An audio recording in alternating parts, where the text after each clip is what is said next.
melawai. Sementara itu lewat akun Instagramnya, Ole Romeni menunjukkan perkembangan penanganan cederanya. Ole mengatakan operasi berjalan baik, segera kembali dan tetap ceria.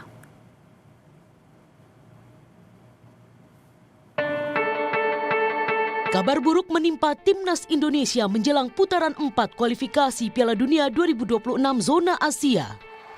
Pemain 25 tahun kelahiran Belanda kemungkinan besar akan absen pada pertandingan kualifikasi Piala Dunia ronde 4 zona Asia menghadapi Arab Saudi dan Irak Oktober mendatang. Ole juga otomatis absen pada pertandingan FIFA Matchday pada bulan September menghadapi Lebanon dan Kuwait di Surabaya. Pelatih Timnas Indonesia Patrick Kluivert menyatakan Ole terpaksa menepi dan menjalani operasi akibat patah tulang pada bagian kaki kanannya. Patrick Kluivert mengaku kecewa terkait insiden pada tur pramusim pekan lalu, mengingat Ole merupakan ujung tombak Timnas Indonesia. Unfortunately, there's no good news. Everybody knows that he broke his bone in his foot. So I'm very disappointed about this result, and also the way that it happened. It's not a good way, of course, but it's football. Nobody wanted to have this. For Ole and also not for the national team, but this is unfortunately a fact, and we need to adapt. It's too early to say who will replace because we got a lot of players who can play in that position. So it's not on me to say now who's going to replace him, but of course the one who's replacing him or the ones who will replace him will do his best to put his effort to have a good result.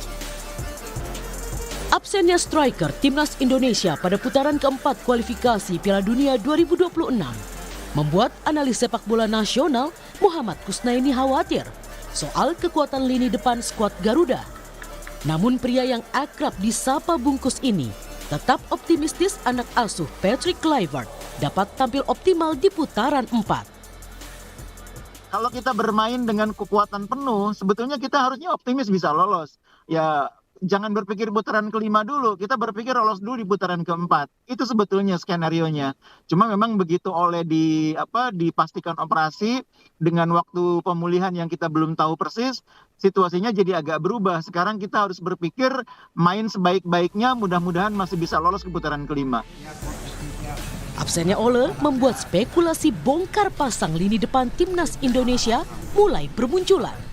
Seperti pemain 22 tahun Rafael Struijk yang baru saja bergabung dengan Dewa United dengan durasi kontrak 3 musim. Lalu Ragnar Oratmangun yang sering beroperasi di sayap kiri bisa dimainkan di posisi penyerang.